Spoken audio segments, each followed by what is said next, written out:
হাত পেতে মুরগি ধরার কৌশল। মুরগিটা বেরিয়ে গেছে, এবার ধরতে গেলে তো পাততে হবে। পাত না হলে ধরে এবার ছোট্ট করে দড়ি লম্বা করে ওখানে দিয়েছে, একটু খাবার দিয়ে মুখটাকে ধরবো। এবারে বিশ্ব তো ধরতে দিয়েছে ফার্স্টে, বিশ্ব ধরতে পারবে না, এবার তো পালাবে। পরে দ্বিতীয়বার আমরা ঠিক ধরে নেবোই নেবো। মুরগিটা খাচ্ছে, ঠিক দড়ি দিয়ে আছে, পাত ফসকে গেল। ইস, একটুখানির জন্য হলো না। এবার আমি পাচ্ছি, আমি বেঁধে দিয়ে আসলাম। দেখি আমি তো ধরবই, দেখা যাক কিভাবে ধরা যায় মোরগটাকে। দড়িটা পেতেছি, মোরগ খাবার লোভে লোভে ঠিক চলে আসবে, খাবার লোভে লোভে ঠিক চলে আসবে।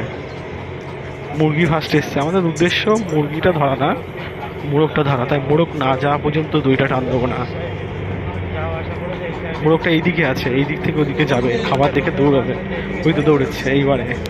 এইবার দেখুন আপনারা কিভাবে দড়ি দিয়ে আমরা মোরগটা দেখুন সবাই।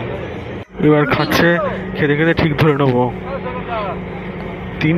দুটো মুরগি, একটা মোরগ এসছে, কিন্তু আমার দরকার হচ্ছে মোরগটাকে, যেহেতু মোরগটাকে আমরা ধরবো, সেই জন্য মুরগিগুলোকে ধরবো না। মুরগিগুলো খাচ্ছে, ধরবো মোরগটাকে। মোরগটা এবারে খাচ্ছে, মুরগিগুলো খাচ্ছে, কিন্তু মুরগিগুলো আস্তে আস্তে আস্তে আস্তে সরে যাবে। সেই সময় আমরা মোরগটাকে দড়ির ফাঁদের মধ্যে একটুখানি ধরে নেবো।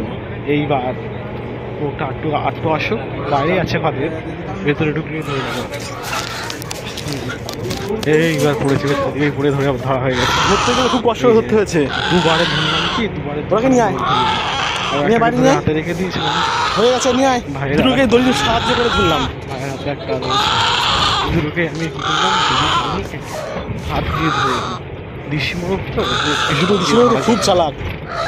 দড়ি দিয়ে ভালো করে রাস্তাটা কাকা বেগুনিয়ে না, সেটাই আমি ভাবছি।